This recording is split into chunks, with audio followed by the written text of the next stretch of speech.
Que música, né? Que letra. Quase ninguém tem tempo. Arrumamos tempo para tudo. Mas quando se trata das coisas de Deus, de cuidarmos das coisas do Espírito, de buscarmos Deus, a gente não tem tempo.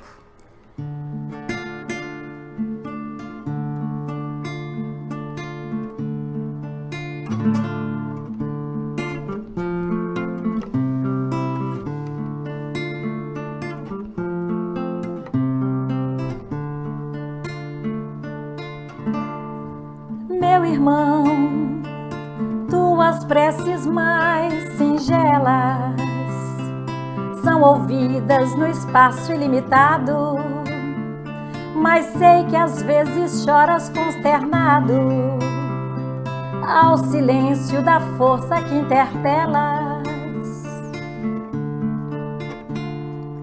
Volve ao teu templo interno e abandonado, a mais alta de todas as capelas, e as respostas mais lúcidas e belas hão de fazer-te alegre e deslumbrado.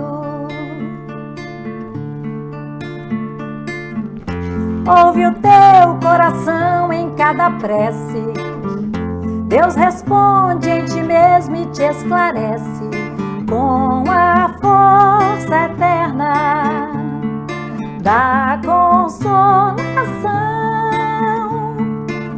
Compreenderás a dor que te domina sob a linguagem pura e peregrina da voz de Deus em luz de redenção, da voz de Deus em luz de redenção, da voz de Deus em luz. Volve ao teu templo interno e abandonado, a mais alta de todas as capelas, e as respostas mais lúcidas e belas hão de fazer-te alegre e deslumbrado. Ouve o teu coração em cada prece, Deus responde em ti mesmo e te esclarece com a força eterna da consolação. Compreenderás a dor que te domina sob a linguagem pura e peregrina da voz de Deus em luz de redenção, da voz de Deus em luz de redenção, da voz de Deus em luz.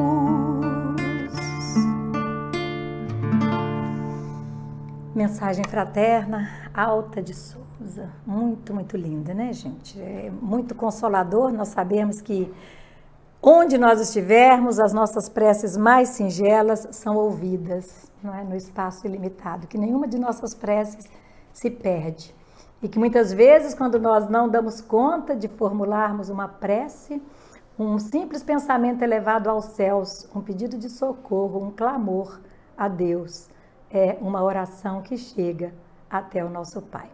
Então, é importante nós sempre lembrarmos que em todo tempo Deus está ouvindo o nosso coração.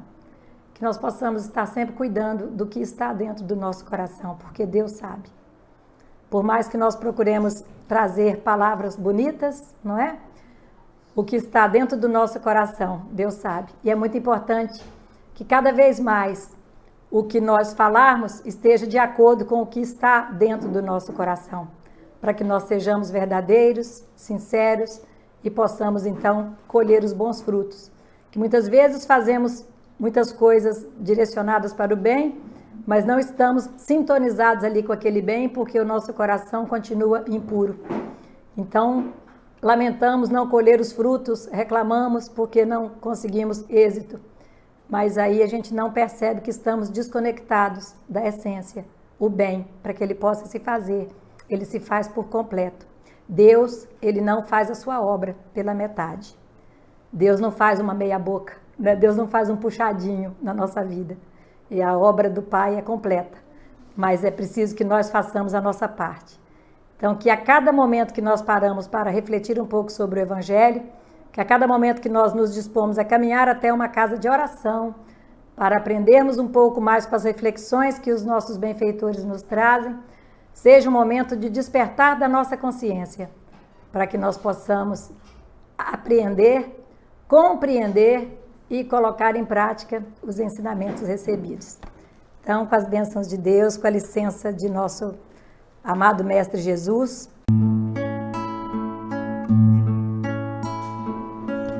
Doce Maria, suave lírio de luz, vem ouvir nossa prece, perfumar nossa messe, doce Mãe de Jesus.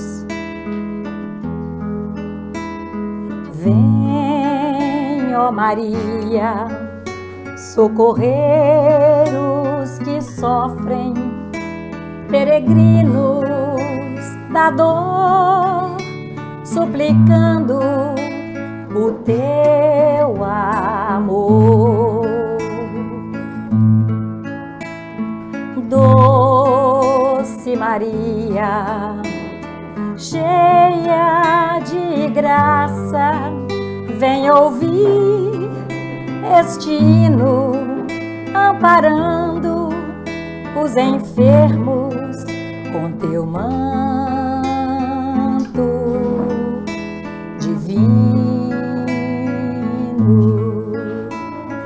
Doce Maria, suave lírio de luz, vem ouvir nossa prece, perfumar nossa messe, doce Mãe de Jesus. Vem, ó Maria, socorrer os que sofrem, peregrinos da dor, suplicando o teu amor.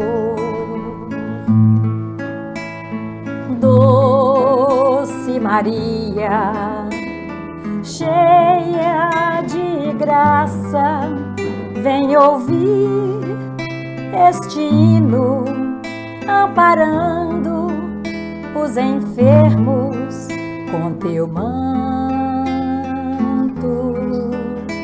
divino.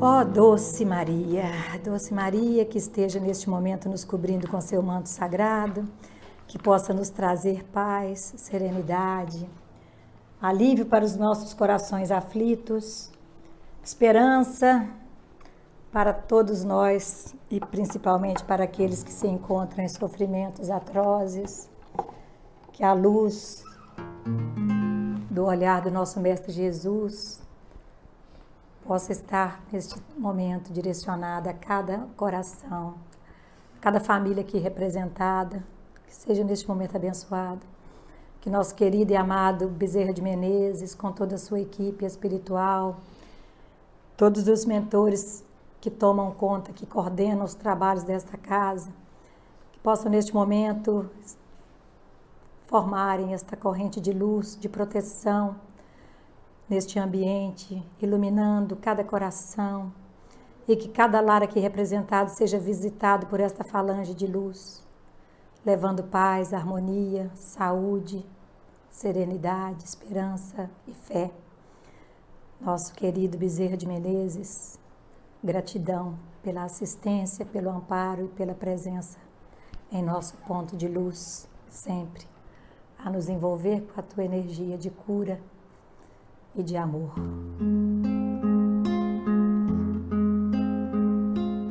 Olhos cristalinos, azuis da cor do céu,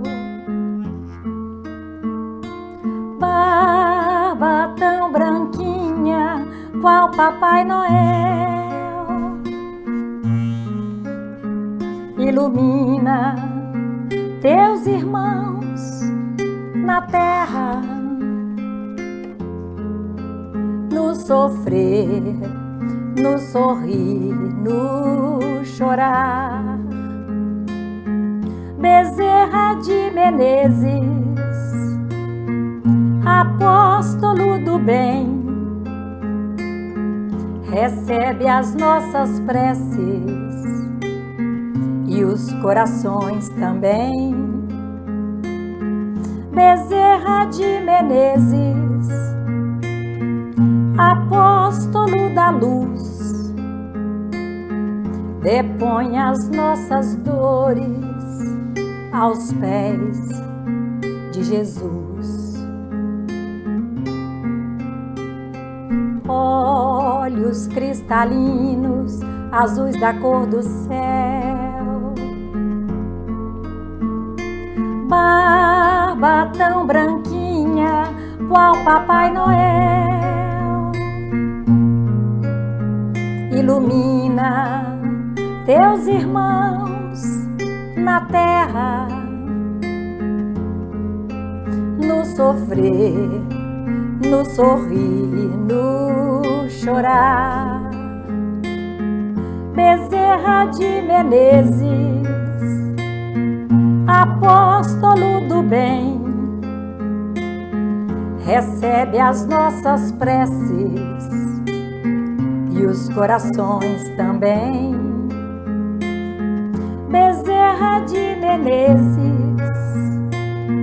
apóstolo da luz, depõe as nossas dores aos pés de Jesus.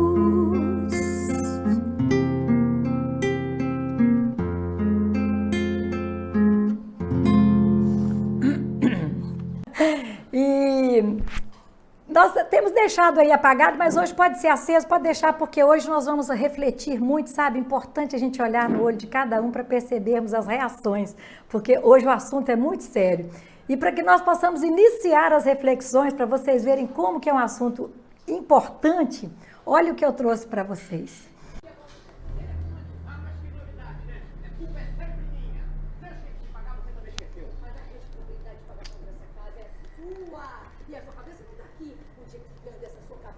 Minha cabeça tá no mesmo lugar, Júlia, tá? Mas tô cheio de problemas e cheio de você. Eu não tenho culpa se o boleto não chegou, porque eu sempre pago essa porcaria. Pagasse pela internet, tá? Isso não é desculpa. Ou você acha que os caras felizes de você deixaram você usar um mês de telefone grátis? Chega! Eu vou pagar essa porcaria, agora cala tua boca e me deixa em paz. Peraí que eu ainda não acabei. Você vai ter que me ouvir sim. Acabou assim. Acabou. Aí. Vamos. É muito, muito divertido. Quem não conhece esse canal Amigos da Luz, eu recomendo, viu? Porque o humor deles assim, é muito leve, mas tudo dentro da doutrina, né? Eu acho legal. Então, o que eu queria do computador era só trazer isso aqui para vocês, porque na semana passada nós falamos sobre variação de humor, não foi? E a gente mostrando várias causas, entre uma delas a influência espiritual. Aquele caso que a gente chamava antigamente de encosto, né? Ah, eu tô com uma situação de um extremo nervoso, uma situação de angústia, ou então um estresse que eu não tô dando conta, e às vezes eu tô ali com um irmãozinho que tá encostado em mim, às vezes nem querendo me prejudicar, a intenção dele nem é tanto me prejudicar, mas a energia dele não está me auxiliando em nada e está me trazendo um certo desconforto. Então a gente percebeu também na semana passada que isso se dá por causa do quê? Da sintonia. E hoje, como o tema principal, o tema central é conflitos familiares, nós vimos aqui claramente nesses 2 minutos e 20 deste vídeo, que os conflitos familiares, eles ocorrem 99% das vezes pela sintonia que nós fazemos com estes irmãos que estão ali para poder causar a baderna mesmo. Na casa, para causar ali separação, intrigas, desavenças entre as famílias. São situações que a gente pode pensar assim, não, mas se fosse desse jeito, onde é que está a proteção de Deus? Onde é que está a misericórdia e tal? Bem, Deus, ele respeita o nosso livre-arbítrio, como Jesus respeitou a todos, né? Jesus não obrigou ninguém a segui-lo, Jesus simplesmente convidava. Vinde a mim, todos vós que estáis aflitos e sobrecarregados, que eu vos aliviarei. Mas ele não obrigava ninguém a fazer este caminho, ele convidava. E Deus, da mesma forma, ele não nos castiga e ele não nos presenteia com nada. Ele simplesmente permite que nós colhamos os frutos daquilo que nós tivermos plantado. Então, tudo que nos acontece é consequência das nossas escolhas. E quando nós, como nós vimos na semana passada, abrimos a porta para que um problema deste tamanhozinho se transforme num problema gigante e que a gente não dê mais conta de lidar com ele, e que este problema de uma tristeza, de uma angústia, nos leve a um estado mais profundo de depressão, e aí a gente já está no estágio mais complexo de obsessão, que a gente parte lá para até uma subjugação, a porta quem abriu fomos nós. Como nós falamos na semana passada, eu não posso impedir... Posso falar do urubu de novo? Vou falar de um passarinho, tá bom. Eu não posso impedir um passarinho de pousar na minha cabeça, mas é um urubu. Mas eu posso proibir que ele faça um ninho na minha cabeça. Um passarinho. Ficou mais bonito? Então, se vem um passarinho e pousa na minha cabeça, tudo bem, eu espanto ele, né? Agora, vem um passarinho e pousou. Ai, pois é, pode fazer a sua refeição aí, né? Como a Nath disse, um problema vem, eu chamo, vou, boto a cadeira, falo, senta aqui, problema, fica aqui do meu lado, vai crescendo aqui do meu lado. Então, tudo começa com as nossas escolhas. E aí, as obsessões, que tanto se fala em obsessão, por que tanto se fala? Graças a Deus que se fala. Porque uma pergunta do Livro dos Espíritos, que fala assim, os espíritos interferem em nossas vidas? E eles dizem, muito mais do que podeis imaginar. Na maioria das vezes, são eles que vos dirigem. Então, se eles chegam ao ponto de nos dirigir, é porque, na maioria das vezes, nós agimos sem a consciência de estarmos sendo nós mesmos os responsáveis por aquelas escolhas, por aquelas palavras. Vocês viram perfeitamente ali que os dois obsessores, quando eles estavam na sintonia deles, vai, fala, você faz tudo sozinha, né? Então, querendo jogar a mulher contra o marido, querendo jogar o marido contra a mulher, e eles ali na mesma pilha, fazendo exatamente o que eles estavam estimulando. E na hora que eles deram ali aquela trégua, a bandeira branca, perderam a sintonia completamente. Mas aí vem a filha desequilibrada, volta de novo. A quem cabe fechar a porta? A nós. Então, cabe a nós falar, a partir daqui não vai mais. Por isso, nós vamos iniciar falando de uma leitura do livro do Chico Xavier, do Emmanuel, que chama Segue-me. Uma leitura rapidinha, mas que fala sobre obsessões. Por quê? Porque Emmanuel pega uma pequena frase de Jesus, que está lá em Mateus, e ele fala assim, e não nos deixeis cair em tentação, mas livrai-nos do mal. E ele diz, nem sempre conseguimos perceber. Os processos obsessivos, vastas vezes, porém, principiam de bagatelas. Um passarinho, né, que chega, uma palavrinha boba que a gente fala com o outro, uma má resposta que a gente dá. Os processos, um olhar de desconfiança, um grito de cólera, uma frase pejorativa, a ponta de sarcasmo, o momento de irritação, a tristeza sem motivo, um instante de impaciência, a indisposição descontrolada, estabelecida a ligação com as sombras, por semelhantes tomadas de invigilância, eis que surgem as grandes brechas na organização da vida ou na moradia da alma.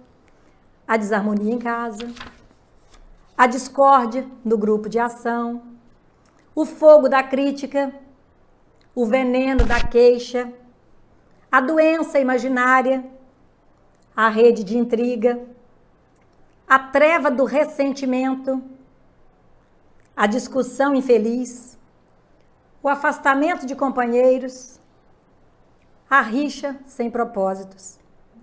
E Emmanuel nos diz, as obsessões que envolvem individualidades e equipes quase sempre partem de inconveniências pequeninas que devem ser evitadas, qual se procede com um minúsculo foco de infecção. Para isso dispomos todos de recursos infalíveis, quais sejam a dieta do silêncio, a vacina da tolerância, o detergente do trabalho e o antisséptico da oração. Então, achei fantástico porque sintetiza muito bem que está em nossas mãos darmos vazão para que estes obsessores, para que estas situações conflitantes ganhem corpo na nossa vida, ou que cortemos logo de início, quando vemos que elas estão iniciando. E aí, voltando a Simonetti, nosso querido Richard Simonetti, no livro Uma Razão para Viver, a sequência que ele dá nas variações de humor, hoje então ele vem nos falar sobre os conflitos domésticos. Tem uma frasezinha que eu até escrevi aqui, eu rabisquei o livrinho, né? Mas o livro é meu também, né? Diz assim, olha, que Paulo fala aos Gálatas, que está lá em Coríntios 13, versículo 1. Vivei em paz. E muitas vezes nós queremos viver em paz, mas nós não somos a paz. A paz não nasce em nós somos aquele que reclama, né? Aquele que está sempre criticando, aquele que está sempre botando ali uma opinião ríspida de uma forma não muito agradável, mas queremos viver em paz. Então, quando ele diz viver em paz, nós temos o caminho, nós sabemos como. Por que somos ainda tão resistentes, né? Em fazermos a nossa parte. Então, Simonetti diz o seguinte, que um dos mais graves problemas humanos está na dificuldade da convivência no lar. Pessoas que enfrentam desajustes psíquicos e físicos têm uma história de incompatibilidade familiar marcada por frequentes conflitos. Há quem os resolva de forma sumária. O marido que resolve sair de casa, a esposa que pede o divórcio, o filho que opta por morar longe e abandona a família. Justificando-se em face das tempestades domésticas, né, alguns espíritas utilizam o conhecimento doutrinário para curiosas racionalizações. Olha que interessante. Espíritas dizem assim, minha mulher é meu karma, neurótica, agressiva, desequilibrada. Que fiz de errado no passado, meu Deus, para merecer esse trem? Né? A gente sempre acha que o outro é que é o problema. Só o espiritismo para me fazer tolerar meu marido. Aguento hoje para me livrar depois. Se o deixar agora, terei que voltar ao seu lado em nova encarnação. Deus me livre. Resgatando meu débito, não quero vê-lo nunca mais. Não é? Espíritas, né? Espírita, hein? Espírita. Conversávamos... Não, aí beleza. Então, estes exemplos que nós falamos aqui, muitas vezes a pessoa fala assim, mas acontece que... O que ele disse aqui? Que quando nós estamos na família, é natural que existam ali divergências, conflitos, como já falamos que na família reencarnam os nossos afetos, mas na maioria das vezes é comum que reencarnem ali os nossos desafetos, espíritos com os quais nós temos débitos.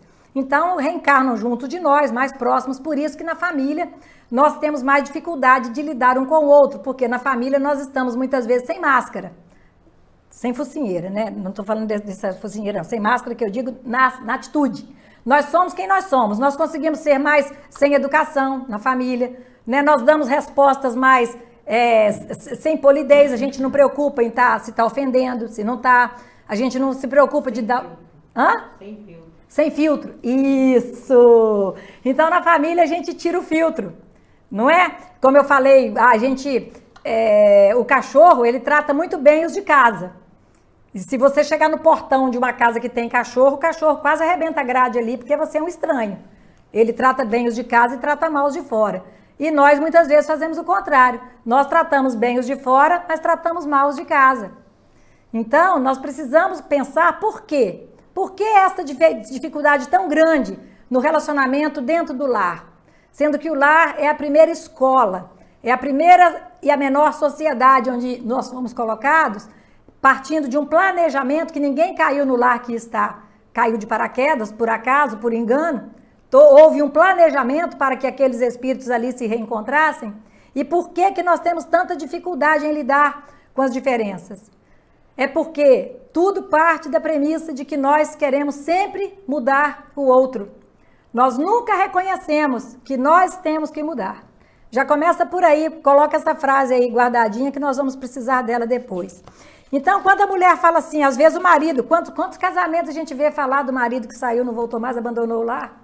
Da mulher que parecia ser um casamento tão feliz, aí resolveu pelo divórcio, acabou, não quero mais, não aguento mais meu marido, largou os filhos, abandonou tudo, não é mesmo? Porque tomou uma decisão mais radical. Não quer dizer que não possa divorciar, pelo amor de Deus, a doutrina espírita, hora nenhuma, fala isso, pelo contrário, né? É muito melhor uma boa separação do que um mau casamento. Mas, às vezes, a pessoa fica aguentando um casamento onde ela está sendo ali completamente estraçalhada na sua autoestima, nos seus valores, completamente detonada, né? Como pessoa, como ser humano, se sentindo o tempo inteiro rebaixada, mas ela não larga, ela não separa, porque ela fala assim, mas se eu separar, depois eu tenho que voltar com ele de novo, porque aí eu vou ter que cumprir o papel que eu não consegui dar conta. E não é bem assim que as coisas acontecem.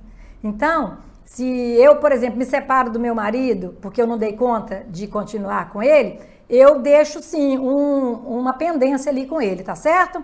Eu com o espírito dele, meu espírito e o espírito dele, tá certo? Nós deixamos ali uma conta que vai ter que ser fechada um dia. Mas não quer dizer que esta conta destes dois espíritos que estavam como marido e mulher, terá que vir como marido e mulher novamente. Pode vir como filho e pai, como irmãos, pode vir como sogra e nora, pode vir com uma série de situações, pode vir até como chefe, numa repartição pública, num trabalho onde eu vou conviver lá há 30 anos, e eu estou ali com aquele espírito para fechar aquela conta de uma vida passada que eu não consegui fechar. Então não existe isso de eu achar que eu vou voltar. Às vezes eu estou ali numa relação destruidora, tóxica, não é? A Joana de Ângeles fala muito dessa questão das relações tóxicas, de você estar ali destruindo, os dois estão se autodestruindo. Uma relação perniciosa, uma relação doentia. Mas não separa, porque não vou separar, porque eu tenho que entregar esse karma até o fim, não é? Então, temos que repensar isso aí, não é bem assim. E aí, unidos, aí então Simonetti diz que nos relacionamentos explosivos, que ocorrem em muitos lares, há o que poderíamos definir como compromisso kármico. Quer dizer, os espíritos foram colocados ali, realmente existe uma pendência lá atrás destes espíritos, porque é uma relação difícil. Já existe ali um conflito que é do passado, você sente que é algo que só do outro está respirando o mesmo ar que você já sente que está irritado, né? Espíritos que se prejudicaram uns aos outros e que não raro foram inimigos ferozes, reencontram-se no reduto doméstico. Unidos não por afetividade, nem por afinidade, e sim por imperativos de reconciliação, no cumprimento das leis divinas, enfrentam inegáveis dificuldades para a harmonização, mesmo porque conservam inconscientemente a mágoa do passado. Daí as desavenças fáceis que conturbam a vida familiar. Naturalmente, situações assim não interessam a nossa economia física e psíquica e acabam por nos desajustar. Então, estes reencontros de almas nos lares, na maioria das vezes, são almas que têm débitos, que precisam ser resgatados. E por isso que lá no Evangelho, segundo o Espiritismo, Santo Agostinho fala muito, uma mensagem muito consoladora, quando está falando ali dos laços de família. Ele fala da responsabilidade dos pais, né, na criação dos filhos, no direcionamento que os pais dão aos espíritos que foram colocados sob a sua tutela. O que os pais, mãe, o que você está fazendo do espírito que foi colocado sob a sua guarda? Você está direcionando este espírito para Deus? Você está falando para ele das coisas do Pai? Você está apresentando Jesus para ele? Você está mostrando para ele a importância de uma vida voltada para a espiritualidade? A questão de nós não servirmos a Mamon, mas buscarmos servir a Deus? Então, se nós não direcionarmos, se nós não focarmos na educação dos nossos filhos, a questão da espiritualização destas almas, nós vamos responder com um sofrimento muito grande no futuro por vermos estes espíritos que ficaram sob a nossa tutela completamente perdidos no mundo que é tão traiçoeiro, tão desafiador. E tem algo que eu gostaria que vocês repensassem. Como é que é o nome? Pastoral, né? Pastoral da Igreja Católica, tem as equipes das igrejas evangélicas, pentecostais que visitam presídios e eles recomendam, eles levam Bíblias, eles distribuem a Bíblia para os presidiários, né? Eles fazem assim muito por onde levar Bíblia para os presidiários. E se nós pensarmos dentro do que nós estamos refletindo, se nós evangelizássemos as nossas crianças, desde pequeninas, nós não precisaríamos levar Bíblias para elas no presídio, porque elas já estariam tendo acesso à Bíblia desde cedo, desde crianças. Já estariam conhecendo o Evangelho, conhecendo o caminho reto. Então, os lares são assim, a escola é o nosso compromisso. Nós vamos responder perante Deus de qual foi o encaminhamento que nós demos para os nossos filhos. E aí, neste capítulo, Santo Agostinho ainda diz o seguinte, que se você fez tudo que foi possível, mas mesmo assim o seu filho optou por permanecer no caminho errado, optou por não seguir ali a sua orientação e se debandou para as coisas do mundo, para a vida de erros, não se preocupe, o tempo dele vai chegar. O mesmo Deus que está cuidando de você também está a cuidar dele. E no tempo certo ele vai despertar. E futuramente vocês terão uma oportunidade de novamente se reencontrarem numa outra vida, numa outra condição e de haver ali uma reconciliação e um fechamento desta conta que ficou interrompida porque houve ali uma resistência daquele espírito, né, do filho de aceitar o redirecionamento. Então nada fica perdido quando você compreende pela lei da justiça divina que é a reencarnação. Sem compreender a reencarnação, nós não conseguimos conceber que Deus seja justo. Porque se nós tivermos apenas uma vida, uma reencarnação, como que nós vamos conseguir resgatar tantos débitos com uma vida só? Não vamos, certo? Cantar uma musiquinha, né, para dar uma respirada.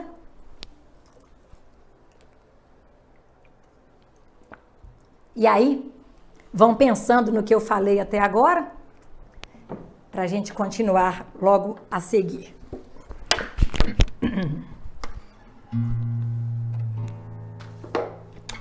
Olha só, nós somos como um barco à vela, né? Só que esse nosso barco à vela, ele tem que ter uma direção. Nós temos que saber para onde nós estamos caminhando. A doutrina espírita, ela nos mostra de onde nós viemos, o que nós estamos fazendo aqui, para onde nós queremos ir, onde nós devemos chegar, não é? Então, mesmo que o nosso barco à vela dependa do vento, é importante que nós direcionemos a nossa vela no caminho certo. Chico Xavier, ele dizia que quando se trata de evolução da nossa reforma íntima, a direção é mais importante do que a velocidade. Então, às vezes, eu estou querendo fazer uma reforma íntima, estou querendo melhorar, deixar de falar tanto, né, Aninha? Falar menos, falar baixinho, educada, igual mocinha, né, mana? Educadinha, ser uma moça educada. Mas não consegui ainda nessa encarnação, mas às vezes na outra eu consigo. Mas assim, eu estou pedindo, Senhor, me ajuda a ser educada, falar igual moça, educadinha. Às vezes a gente não consegue, né? Mas a gente vai esforçando, entendeu? Então, tudo que a gente tenta fazer e não consegue, a gente não deve desanimar, se aquilo ali é um propósito nobre. Tô brincando com a voz, viu, gente? Claro. Mas claro que eu falo alto, né? Mas, às vezes, a gente tem determinadas mazelas morais que a gente tenta se libertar dela, mas ainda não dá conta. Aí a gente é muito maledicente, fofoqueira, fala mal da vida de todo mundo. Aí a gente, de repente, entra na doutrina espírita, se engaja no trabalho espírita, aí a gente ouve aquela frase terrível que fala assim, espírita não faz fofoca, espírita só faz um comentáriozinho. Aí você se arvora dessa frase e fala assim, eu não estou fazendo fofoca, é só um comentáriozinho. E dá-lhe a maledicência ali, né? Ou seja, vamos despertar quando nós tivermos um propósito de realmente nos livrarmos de alguma mazela moral que nós temos milhares e precisamos nos esforçar, vamos manter ali a nossa direção. Senhor, me ajuda. Derrapei de novo, capotei, mas me ajuda. E a gente acaba conseguindo. Então, que o nosso barco à vela possa caminhar rumo à luz. Olha só.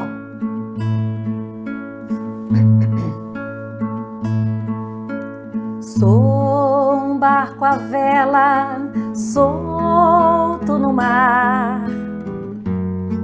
A direção é o Senhor quem dá. Em águas profundas eu vou navegar, sem medo de naufragar. O vento que me leva é o Espírito, brisa leve que acalma o mar. De dia o sol a noite, o luar. Segura estou naquele que me guia, e não há tempestade que me impeça de navegar. Grande é o meu Senhor, forte é o meu Senhor.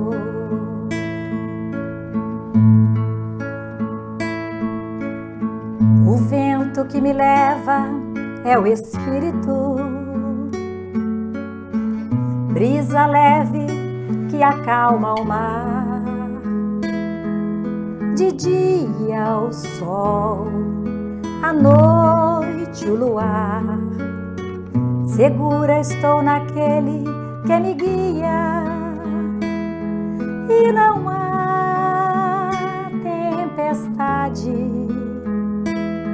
que me impeça de navegar. Grande é o meu Senhor, forte é o meu Senhor. Grande é o meu Senhor, forte é o meu Senhor. E assim deve caminhar o verdadeiro cristão, na certeza de que não há tempestade que me impeça de navegar, porque grande é o meu Senhor, forte é o meu Senhor. Aquela frase que todos nós conhecemos, antiga, que fala assim: não diga para Deus o tamanho do seu problema, diga para o seu problema o tamanho do seu Deus. E assim nós seguimos confiantes. E aí Simonete continua: imperioso considerar, todavia, que estes desencontros são decorrentes muito mais do nosso comportamento no presente do que dos compromissos do pretérito. Não seria razoável Deus nos reunir no lar para nos agredirmos e magoarmos uns aos outros. Então, a gente fica assim, tudo a gente joga para o passado, né? Ah, não, a minha desavença lá em casa com minha irmã é coisa do passado, é uma vida passada que a gente não combinava. Ah, o problema com meu pai é um problema de uma vida passada, certamente a gente tinha algum problema sério. E aí a gente vai justificando na vida passada e a gente não presta atenção na vida presente, como está sendo. E aí tem uma frase que faz assim, que falava assim, que Deus espera, Deus falou que nós nos amássemos. E não que nós nos amassássemos, né? E a gente está se amassando ali nos socos e pontapés, mas ele quis que nós nos amássemos. Amar. E aí é incrível, mas somos ainda muito duros de coração, como dizia Jesus. Nós ainda não conseguimos pacificar o nosso coração. Isso ocorre principalmente no lar, onde não há o verniz social, o filtro. E damos livre curso ao que somos, exercitando o mais conturbador de todos os sentimentos, que é a agressividade. Como que nós usamos com tanta facilidade a agressividade no lar?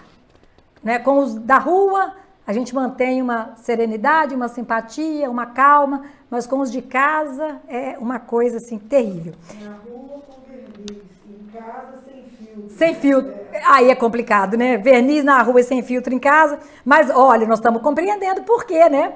Então, neste particular, olha o que nos diz Simonete: o estilete mais pontiagudo, aquele cirúrgico, de efeito devastador, é o palavrão. Pronunciado sempre com entonação negativa, de desprezo, deboche ou cólera, é qual raio fulminante. Se o familiar agredido responde no mesmo diapasão, o que geralmente acontece, explode o ambiente, favorecendo a infiltração das forças das sombras. Aí o obsessor entrou naquela casa ali, foi de enxerido? Ele foi mal educado ou ele foi convidado? Já falamos sobre isso, que os obsessores são extremamente educados. Eles não invadem campo de ninguém. Eles encontram a porta aberta, são chamados e vão. Porque existe ali um chamamento, que é o que? A sintonia, né? A atração. E uma outra coisa que é muito importante nós pensarmos, Quando nós magnetizamos a água, por que nós usamos, nós e todas as doutrinas, né, que sabem desta potência que a água é, no sentido de absorver os fluidos e a capacidade que ela tem de levar a cura, os fluidos curadores, um japonês, Okamoto, esqueci o nome dele, Tsushima Yakamoto, um negócio assim, que fez aquelas fotos das moléculas da água, acho que todos conhecem isso, que isso é muito antigo esse vídeo, e ele mostrando a água, como ela ficava cristalina, como que as suas moléculas ficavam tipo um cristal, um diamante maravilhoso, toda aquela, sabe, toda bonita, aquela harmonia, diante de músicas clássicas, né? Diante de cantos de pássaros, e aí foi mostrando diante de um heavy metal, aquelas músicas roqueira, pesada, aquele som estridente, aquele som distorcido de uma guitarra, aí ela toda sem conexão, aí diante de um palavrão, mostrando a água como se tivesse assim as moléculas dela, como se fossem até moléculas assim de mofo, que a gente vê o mofo quando está dando aquele bolor, né? Ou seja, como que influencia a água? Aí eu pergunto a vocês, o que existe acima de toda a casa, de todos nós que estamos aqui? Acima do telhado, o que tem em toda a casa que está aqui? Uma caixa d'água, né? Já pensaram como fica a água de uma casa onde é normal o uso de palavrões e xingamentos? A água que a gente usa para preparar o alimento? A água que a gente usa para beber? Ou vocês acham que o palavrão, ou vocês acham que a magnetização da água só vai acontecer para o bem e dentro da casa espírita? Uma comida que nós estivermos preparando, se nós estivermos preparando a comida com raiva do marido, coitado, o marido vai comer a comida e vai passar mal o dia inteiro. Vai ter até uma indigestão, porque a gente está ali colocando, inconscientemente muitas vezes, fazendo a comida com tanta raiva, que ele vai comer aquela comida e vai fazer mal para ele. Porque a comida pode estar até bonita, mas vai estar indigesta por causa da energia da comida, que já se esgotou. Hã? Não, para você, principalmente, né? Para você, só você, por sentir, você já está sendo prejudicado. Porque o ressentimento, ele já começa prejudicando a você, né? E você vai contaminando o ambiente dessa forma. Alguém tem dúvida do que eu falei aqui até agora? Então, essa questão de uma casa, onde existem ali palavrões, frases de desrespeito, gritaria, não é? Coisas assim que a gente sabe que são absurdas, e só acontece em casa, porque no ambiente de trabalho não acontece, no comércio não acontece, quando nós estamos aí, né, na casa espírita não acontece. Se o nosso lar tem estes hábitos, é importante que nós comecemos a repensar, porque a nossa caixa d'água, o nosso reservatório e todos os nossos alimentos, eles estão sendo completamente sugados das boas energias. Chico conta, naquele livro Contos desta e de Outra Vida, do irmão X, eu não me lembro bem o nome da história, mas ele conta de uma visita que eles fizeram numa casa lá perto de Pedro Leopoldo, uma casa da zona rural, e que ele chegou e estava lá uma bacia com banana, com muita banana, aquelas bananas muito bonitas, e ele viu perfeitamente. Eles foram lá para poder levar um socorro, que estava tendo muita confusão lá na casa. Ele viu perfeitamente quando um irmão desencarnado chegou até aquela banana, aquela penca de banana, e sugou todo o fluido, toda a energia da banana. A banana estava com a casca amarelinha, mas por dentro ela estava preta, energeticamente falando. A pessoa ia abrir, ia comer, mas não tinha nada ali na banana mais de energia. Percebe como é que é grave isso aí na hora da alimentação? Como que nós temos que cuidar? Como que é importante você saber quem prepara o alimento na sua casa? Parece insignificante isso. Mas se você estiver preparando o alimento a pessoa que está com raiva de você, uma empregada que às vezes você está querendo mandar embora, que ela está com raiva de você, manda embora logo, não vá perpetuando essa situação não, porque é um mal menor que você está negligenciando e que vai se transformar num mal maior. Porque aquilo ali vai adoecendo, vai trazendo situações dentro de casa complicadas. E quando são pessoas que não nos querem bem, que estão ali muitas vezes tomando conta dos filhos, que estão ali dentro da intimidade do nosso lar e que nós não estamos percebendo a questão dessa energia. Então, o estilete, se o familiar agredido responde, a partir daí tudo pode acontecer. gritos, troca de insultos, graves ofensas e até agressões físicas, sucedidos invariavelmente por estados depressivos que desembocam geralmente em males físicos e psíquicos. Porque aí fica um casal adoentado, uma família adoentada, porque os filhos também adoecem, né? Se desejamos melhorar o ambiente doméstico em favor da harmonização, o primeiro passo é inverter o processo de cobrança. Normalmente, os membros de uma casa esperam demais uns dos outros, reclamando atenção, respeito, compreensão e tolerância. A moral cristã ensina que devemos cobrar tudo isso sim e muito mais, mas de nós mesmos. Porquanto nossa harmonia íntima depende não do que recebemos, mas do que damos. E melhorando-nos, fatalmente estimularemos os familiares a fazer o mesmo. Todos aprendemos pelo exemplo, até o amor. Está demonstrado que crianças carentes de afeto têm muita dificuldade para amar. Será que estamos dando amor aos nossos familiares? Tratando com respeito, com carinho, com atenção, com cuidado? Não precisa me responder. Então, nós somos espíritos imperfeitos, por isso nós temos dificuldade. Porque fomos colocados no lar onde estamos ali, na maioria das vezes, com desafetos. Mas quando Jesus disse, ide e reconciliai com teu inimigo, enquanto estás a caminho com ele, ele queria dizer exatamente isso. Que aquele que foi colocado dentro do meu lar, seja em que condição for, é para que eu possa me reconciliar com ele. Para que eu possa transformar aquele desafeto num afeto. Para que eu possa aprender a amá-lo. E como que eu vou aprender a amá-lo? Talvez eu não consiga aprender a amá-lo. Tanto quanto seria o ideal nesta vida. Mas eu começo a aprender a respeitá-lo, eu começo a aprender a admirá-lo, a enxergar nele qualidades que até então eu não enxergava, e eu começo a perceber que ele tem imperfeições, como eu também tenho as minhas, e que muitas vezes os erros que ele comete são menores do que os que eu cometeria se eu estivesse no lugar dele. Então nós começamos a praticar a empatia, a nos colocarmos no lugar do outro. E esta mudança, basta que um faça esta mudança, para que o outro possa perceber e melhorar.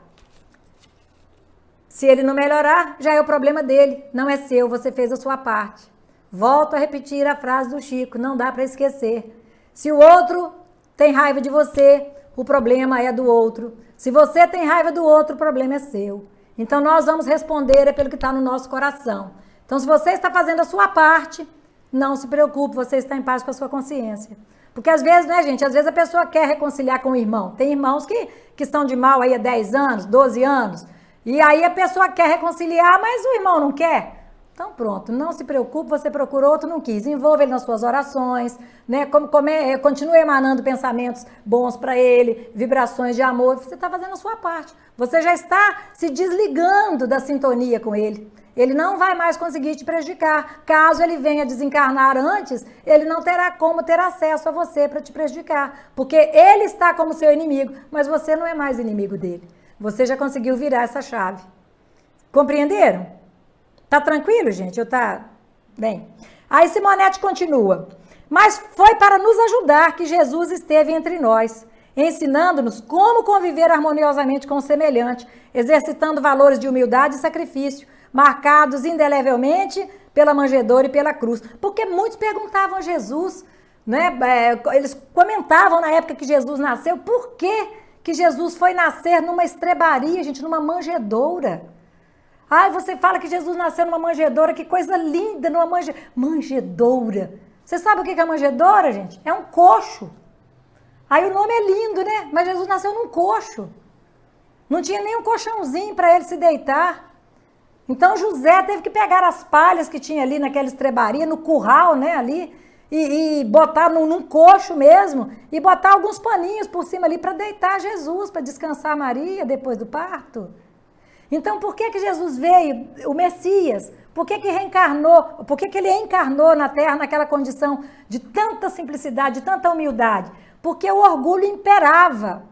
O Império Romano dominava aquela época, era um orgulho, uma coisa absurda, um poderio, era assim, os pobres, eles eram extremamente subjugados, os judeus não tinham espaço para nada, não eram nem considerados direito como gente, eram tratados de qualquer maneira, eram explorados até o último centavo que tivessem. Era uma cobrança de impostos absurdas. E Jesus, os romanos se sentiam deuses, eram como deuses, né? Com certeza, eram como deuses. Então, Jesus, se viesse num cenário desse, ele estaria sendo mais do mesmo. Ele estaria sendo apenas mais um a nascer no castelo, no palácio, entre ouros, entre joias. E Jesus veio então nascendo no meio da pobreza total, sem nada, nem uma parede, nem um travesseiro para recostar a sua cabeça. E assim ele viveu. Por quê? Para mostrar que não importa como você nasceu, não importa como você chegou a este mundo, importa o que você fez a partir do momento que aqui você chegou. Como foi a sua caminhada a partir daí. E aí, tem uma frase interessante aqui que Simonetti fala. Talvez com o marido que fala assim com ele, olha, tenho feito todo o possível para harmonizar-me com a minha esposa, cumprindo o evangelho. Esforço quase inútil, porquanto ela é uma pessoa intratável, sempre irritada e agressiva. Não sei o que fazer. Aí Simonetti fala assim, talvez lhe falte um tanto mais de perseverança, já que é impossível alguém resistir indefinidamente à ação do bem. Parta-se do princípio lógico, quando um não quer, dois não brigam. Não existem brigas unilaterais. Por isso eu coloquei essa frase aqui de Provérbios, olha, sem lenha, o fogo se apagará, e não havendo maldizente, cessará a contenda. Quando um não quer, dois não brigam. Vai ter briga entre duas pessoas se um não quer alimentar aquela discussão? Quem sempre perdoa, mantém sempre o próprio equilíbrio. Em qualquer circunstância em favor de nossa paz, é importante perseverarmos nos bons propósitos, cumprindo a recomendação de Jesus. Perdoar não 7 vezes, mas 70 vezes 7. E Emmanuel ainda fala, 70 vezes 7, o mesmo erro. Ou seja, para mostrar que nós devemos perdoar sempre. Nós não devemos colocar limites para o perdão. Porque aquele que perdoa se liberta. Aquele que perdoa, ele está sempre buscando o seu equilíbrio. Aquele que não perdoa, ele se consome na energia de ódio, de vingança, de rancor, de ressentimento. E ele adoece. Porque a falta do perdão é um veneno que ele vai ingerindo ali em doses homeopáticas e muitas vezes como xarope mesmo, de colheradas, e não percebe que ele vai adoecendo por não conseguir perdoar. Então, aquela irmã Então, beleza. Então, para que nós possamos encerrar, numa outro capítulo do Emmanuel ali, que eu não vou ler, mas tem só o finalzinho do capítulo, que fala o seguinte: viver de qualquer modo é de todos, mas viver em paz consigo mesmo é serviço de poucos. Olha que coisa fantástica. Isso nos dias de hoje é tão importante, porque às vezes a pessoa fala assim, mas todo mundo faz. Ué, mas você não é todo mundo. Tem uma frase muito linda que ela diz o seguinte, muito linda não, verdadeira. O certo é certo, mesmo que ninguém esteja fazendo. E o errado é errado, mesmo que todo mundo esteja fazendo. Porque no Evangelho, quando ele fala do ser de perfeitos, que ele vai falar do homem de bem, Kardec traz a seguinte mensagem dos Espíritos. Que o verdadeiro homem de bem, ele é reconhecido pelo esforço, né, que ele faz em vencer as suas imperfeições. Ele é reconhecido pelas suas qualidades morais e pelo esforço que ele faz em vencer as suas imperfeições. E ele não age por circunstâncias. O verdadeiro homem de bem, ele age por princípios. Então, o que é você agir por princípio? Por princípio, eu vou agir fazendo apenas o que for certo. Por circunstância, eu vou agir de acordo com que o vento soprar. Né, William? Eu tô aqui, nós estamos num congresso aí espírita, tem lá 200 pessoas, aí de repente, todo mundo foi embora, ficou um celular esquecido ali. Nossa, eu tava precisando trocar meu celular, quer saber? Já foi embora mesmo, não vou achar, né? Circunstância. Olha, eu só achei a circunstância que me possibilitou ter um celular novinho, não é? Mas se eu ajo por princípio, o que eu vou fazer? Vou pegar aquele celular, vou procurar o organizador do evento, vamos procurar identificar quem é o dono e vamos devolver. Falei de um celular, mas isso também se reporta a um troco que nós recebemos a mais. Isso se reporta a uma mercadoria que a gente pode ter recebido que não foi cobrado no ticket e nós vamos pedir que o caixa registre porque não foi registrado. Ah, não, mas só uma coisinha, o que tem? Onde passa um boi, passa uma boiada. Então, se eu costumo deixar passar um bis ali na minha conta do supermercado porque não foi cobrado, nada impede que eu deixe passar uma coisa mais cara depois porque também não foi cobrado. Gente, é princípio. Não existe meio princípio, assim como não existe meia verdade. Então, Simonete encerra, porque eu achei fantástica essa frase aqui do Emmanuel, porque viver de qualquer modo é de todos. Caminhar de qualquer maneira, indo do jeito que o vento soprar, né? Para onde o vento for eu estou indo, não sei nem para onde eu vou. Eu não sou como aquela música, né? Um barco à vela, solto no mar, mas a direção do meu barco é o Senhor quem dá. Então, eu sei para onde eu estou direcionando o meu leme. Mas viver em paz consigo mesmo é serviço de poucos. Porque quando que eu consigo viver em paz? Quando eu estou com a consciência tranquila do dever cumprido. Eu não consigo viver em paz quando eu dou prejuízo a um irmão, quando eu passo a perna em alguém, quando eu estou com rancor, com ressentimento, com maledicência, com ódio, com sentimento de vingança. Eu não consigo ter paz. Porque eu durmo com o inimigo, eu acordo com o inimigo, eu almoço com o inimigo, eu estou ali ruminando aquele sentimento e eu estou adoecendo. Isso não me deixa ter paz. Não há como ter paz com o coração repleto de rancor, de raiva, de mágoa, de sentimento de vingança. Não há como. Não sou eu que estou falando, isto é a vida que nos mostra isso. Não existe espaço no coração para paz e para ódio. Não existe espaço, são incompatíveis. É como a luz e a treva. Onde existe a luz, não fica a treva. Não tem como. Então, não adianta nós queremos ter uma vida de paz se nós não procurarmos trazer a paz dentro de nós, em primeiro lugar. E aí, Simonete diz, exerça sempre vigilância sobre o que fala. Geralmente, as desavenças no lar têm origem no destempero verbal. Não é? A gente, às vezes, responde tantas vezes o de fora, com tanta paciência, mas o de casa, quando pergunta, com filho pequeno, ou adolescente, aborrecente, você está, às vezes, no trabalho, lá no ponto de luz, Aninha, cadê a chave do meu carro? Ô, abelha, tá ali. Ô, Aninha, mas onde é que tá a chave do meu carro? Tá ali. Aninha, onde é que tá a chave do meu carro? Vai me responde, avô. Você não me responde isso, não, você é boazinha comigo. Aí, lá em casa, quando fala assim, o menino fala, mãe, cadê meu tênis? Ô, meu filho, tá ali no quarto. Ô, mãe, cadê meu tênis? Tá no quarto, menino, você não tá vendo que tá no quarto? Não, não é assim que a gente fala. Então, assim, com os de casa, a gente, sem filtro, né? Vamos repensar esta falta de filtro nas nossas ações dentro do nosso lar, que é onde nós vivemos, é onde nós colocamos o nosso corpo para dormir e o nosso espírito fica vulnerável àquele ambiente que ali está plasmado desde a hora que nós levantamos.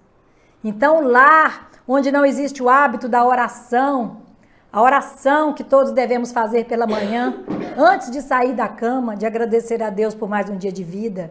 A oração, o evangelho no lar. O evangelho no lar, ele faz com que os espíritos que queiram trazer a desavença no lar não permaneçam no ambiente, porque eles não têm paciência de ficar escutando o evangelho, eles não gostam. Então, o lar onde existe ali semanalmente, diariamente, tem que ter dia e horário marcados, os espíritos não dão conta de ali permanecerem. Um lar onde existe a oração, os espíritos obsessores não dão conta de permanecerem.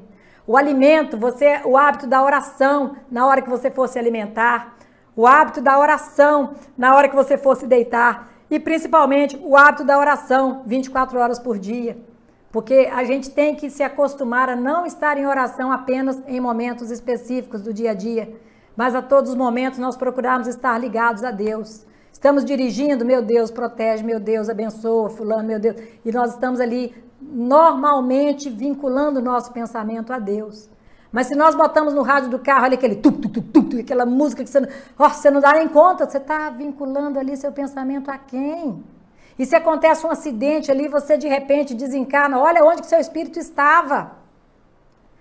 Eu não sei vocês, mas eu procuro sempre pensar, que Chico falava, né? A pior coisa que pode ter para um espírito é ele desencarnar no momento que ele estiver no acesso de cólera. Porque aí a situação dele é extremamente complicada. Porque ele vai ficar com raiva duas vezes, né? Ele vai estar com a raiva que ele estava e com raiva dele ter desencarnado com aquela raiva, porque aí ele vai se lascar. Então nós precisamos muito vigiar a nós estamos vigiando a outro, é vigiar a nós, justamente por isso. Nós podemos deitar hoje e não despertarmos amanhã no nosso corpo. E aí, como é que foi a nossa noite? Com qual pensamento? Qual foi o nosso último pensamento ao deitar? E aí Simonete diz, diante de familiares difíceis, não diga, é minha cruz. O único peso que carregamos, capaz de esmagar a nossa alegria e o bom ânimo, é o de nossa milenar rebeldia ante os sábios desígnios de Deus. Viu? Amar somente aqueles que vos amam, que recompensa disso tereis? Que diferença faz isso? Os fariseus também assim não fazem? Então, ame aqueles que vos perseguem e caluniam. E nós temos dificuldade. Elogie as virtudes do familiar, ainda que incipientes, e jamais critique seus defeitos. Como plantinhas tenras, tanto uns como outros crescem na proporção em que os alimentamos. Se nós falamos só dos defeitos, os defeitos vão crescer. Mas se nós começamos ali a elogiar, a buscar as qualidades, elas também vão crescer. Evite no lar hábitos e atitudes não compatíveis com as normas de civilidade vigentes na vida social. Ou seja, o bom proceder, né, dentro de casa, o bom comportamento. Sem respeito pelos companheiros de jornada evolutiva, fica difícil sustentar a harmonia doméstica. Olha, sem respeito pelos companheiros de jornada evolutiva, fica difícil sustentar a harmonia doméstica. Cultive o diálogo. Diz André Luiz que quando os componentes de um lar perdem o gosto pela conversa, a afetividade logo deixa a família. Então, meus irmãos, minhas irmãs, é a mensagem que nós tínhamos para hoje, falando sobre os conflitos domésticos. Esperamos em Deus que tenha trazido o despertar de consciência para todos nós, né? Para todos nós, no sentido de nos fortalecermos naquelas lutas que estamos tendo dificuldade de encontrar um caminho, nos sustentar naqueles momentos que sentimos que parece que os problemas são maiores do que podemos aguentar, mas que possamos ter sempre a certeza de que nunca receberemos um desafio que seja para nós mais forte do que o nosso ombro possa sustentar, jamais. Tudo que nos vem, nos colocando com os corações que a espiritualidade possa encontrar em cada um de nós as disposições necessárias para nos auxiliar, para nos aliviar as dores do corpo e da alma, para nos fortalecer, para nos trazer luz, paz, serenidade aos nossos corações e fé. Que o Senhor possa, amado Mestre Jesus, neste momento, envolver a todos nós, nosso querido irmão Bezerra de Menezes, que se faça presente com toda a sua equipe para nos abençoar. Ó, vinde, bom amigo, amado benfeitor, das luzes do infinito de cintilações. Ó, vinde amenizar a nossa grande dor, espargindo em mãos cheias as consolações. Bezerra de Menezes, servo do Senhor, apóstolo do bem, a nos iluminar. Celeste mentor, e em passes de amor, águas fluidificai, movimentai vossas falanges protetoras, dai-nos as bênçãos redentoras, balsamizando corações. O sofrer é um bem divinal que o Senhor nos envia do astral, é o cadinho imortal da perfeição a nos redimir das nossas vidas mal vividas ante o Evangelho todo luz. Sois a apoteose do amor, redime nossa dor com Jesus. Sois a apoteose do amor, redime nossa dor com